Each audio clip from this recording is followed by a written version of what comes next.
So I have here my 4 pieces of evidence that I showed you on Friday, and my topic sentence, which says, in order for Rainsford to be a survivor, he had to have prior knowledge of dealing with dangerous situations. Okay, now I only need to have 2 pieces of evidence in my paragraph, but these 2 here, if I can, are very closely connected, so I'm going to incorporate both of them first. Okay, now, what's the context of my story when he's wrestling himself out of his clothes and swimming with slow, deliberate strokes? Well, what's happening in the story? He just fell off the boat. So I have to tell you, A, who he is, and B, why on earth he's in the ocean in the first place. Otherwise, those pieces of evidence won't make sense. So, in order for Rainsford to be a survivor, he had to have prior knowledge of dealing with dangerous situations. Another thing I'm going to add is, in the short story, The Most Dangerous Game, was a short story by Richard Connell. Let's see. Rainsford, you may want to make a note of this, that in your topic sentence, for our purposes, somewhere in your introduction, you need to include the title of the story and the author's name. So make a note of that somewhere. In the short story, The Most Dangerous Game by Richard Connell, Rainsford had to have prior knowledge of dealing with dangerous situations in order to survive. So I want to create a context for my first 2 pieces of evidence. So in the beginning of the story, Rainsford is on a yacht sailing to Rio for a hunting trip. In the middle of the night, he goes to the edge of the boat.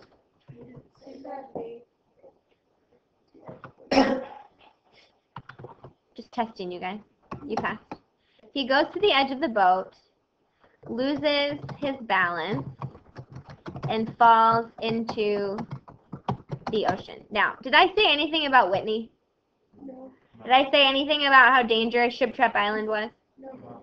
No. Is it entirely necessary for you to understand? No. No, it's not. I just need to set up a context for these 2 pieces of evidence. Okay? So he falls into the ocean. Ocean. Once he calms down. Okay. Something that works out very well for weaving into text evidence with a signal phrase is connecting it directly into your background. So this works very well for me here, where I can say, once he calmed down,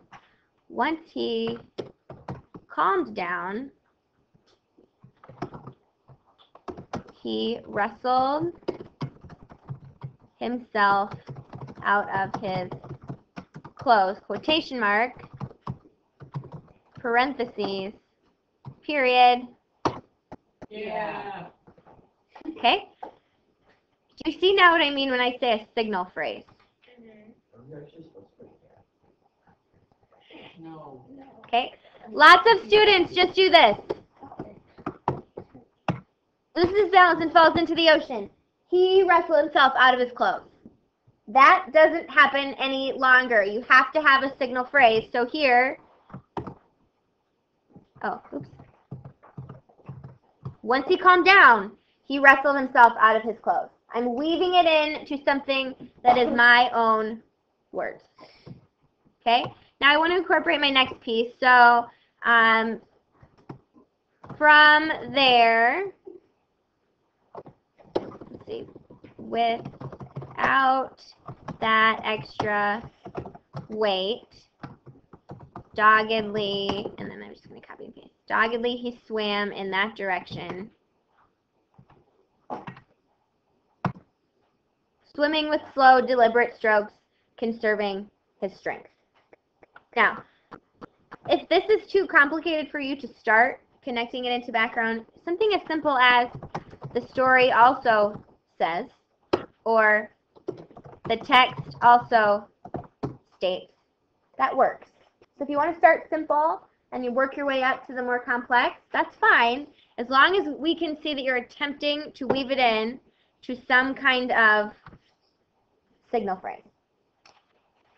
Okay? So I created a context. I included my evidence. Now what do I have to do next? Commentary, and I have to explain how it shows that he's a survivor. So, flip to the back of the white sheet. Are you on the back of the white sheet? I missed it. Flip to the back of the white sheet. You'll see the order she's going in. we got a frame. She just did topic sentence. She did background. She did 2 pieces of text evidence because she's a tryhard, and that's awesome. So now we know. We tell her the next step is what? Commentary. Okay.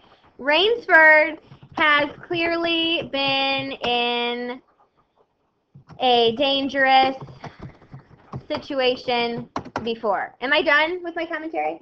No. No. I'm glad you all see that.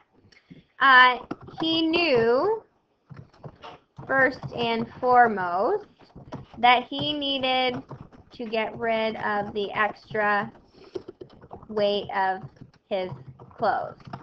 Thanks to this smart thinking, he could swim more easily. In addition, which is a transition word that's helpful, in addition, he knew to swim slowly, which allowed him to have enough energy to make it to the shore. Now, I've talked about the prior knowledge piece, but I'm missing the survivor piece. So I need to sort of add in a sentence here that explains that not only did he have prior knowledge, but because of the prior knowledge, he survived this situation. So because of these pieces of knowledge, he was able to make it to the shore safely. Okay? Now, I need to have another piece of evidence. I need to explain more in the story. This isn't quite enough yet. And so I'm going to incorporate this piece of evidence. Is this much later in the story? Yeah, lots of things are going to pass. It is not my responsibility to summarize everything that happens from when he lands on the island to here. I just need to tell you what's happening to understand the evidence here. So I need a transition, though. So because of these pieces of knowledge, he was able to make it to the shore safely. This wouldn't, for our purposes, we'll talk about this in a second, no contractions. So this would not, that's on your sheet, be the first time Rainsford shows great knowledge. Towards the end of the story, Rainsford is being hunted by General Zaroff. He has attempted to capture him and escape him multiple times. That's kind of confusing. So Rainsford.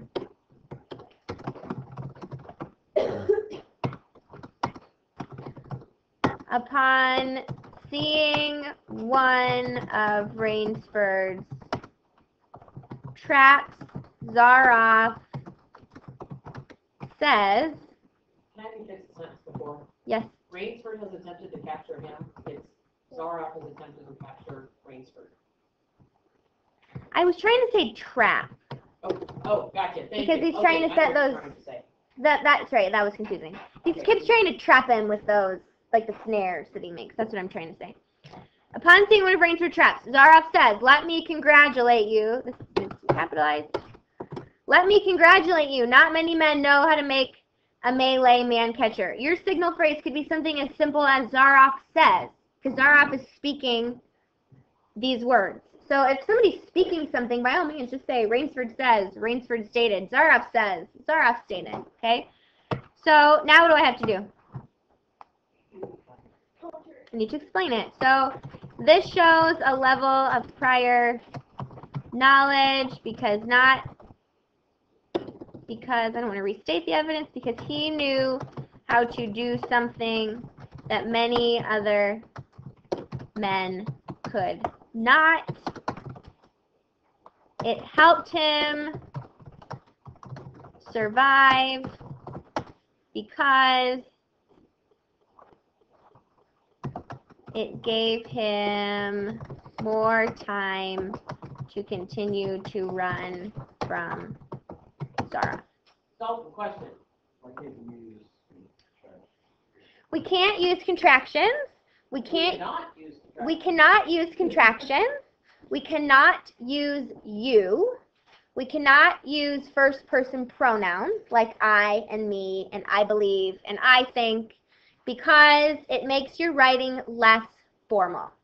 Contractions make a line. Mm-hmm. There is a place for them. They're not. Don't pack up. Freeze. We're not done. There is a place for contractions. There is a place for you. There is a place for I. We're not banning it altogether. But when you write a literary analysis paragraph, all of those things, stop rustling, are eliminated from your writing. And we can talk about that more later, but the base answer is that it makes your writing more informal. So taking them out turns you ultimately into a better writer. Yeah, we're going to make it sound smarter. It's going to be hard the first few times. Getting rid of that word you is tough. Am I done with this paragraph? No. What do I have to do? Nope, don't pack up. Stop. Freeze. Can I just go up to the top and copy and paste my topic sentence and put it? No. Thank you. I need to restate it. So it is clear that one of the reasons Rainsford was able to survive was because of his great prior knowledge of dangerous situations.